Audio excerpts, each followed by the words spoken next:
Give me a minute and let's talk about the White Mountain. The White Mountain, as you can see right here, is a terracon, what they call a terracon here.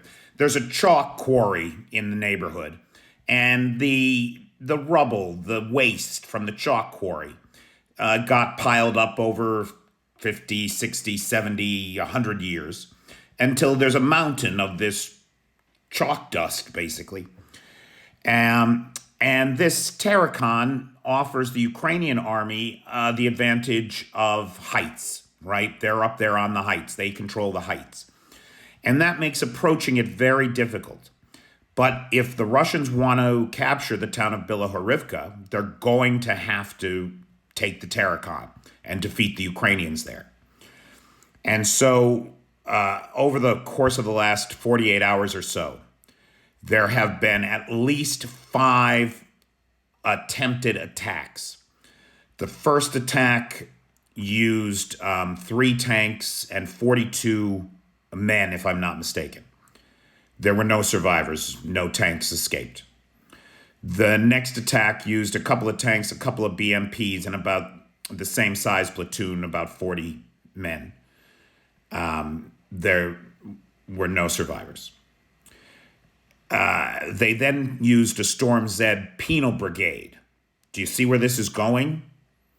The penal brigade, they attempted to overwhelm the terracon just in a mass meat wave assault.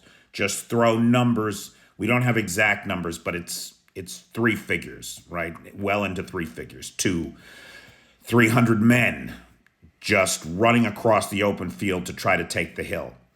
They almost made it. They got up to the first, embankment. This is a tiered embankment here, and they got up to the first position. But of course, the Ukrainians were right above them and mowed them all down. The next 2 assaults went exactly the same way. The reports from Bilohorivka is that this is the last Russian soldier who had been disarmed and was sent back to tell everybody that no one else was coming back. That's the current state, all up and down the front line. Yeah, the Russians are making advances 100 meters here, 100 meters there, but they're doing it at a phenomenal cost. The number of tanks and howitzers from the Soviet stockpiles have now hit 77% loss. 77% loss. We're seeing these guys drive into battle in trucks and go-karts. It's a nightmare. It's a nightmare before God.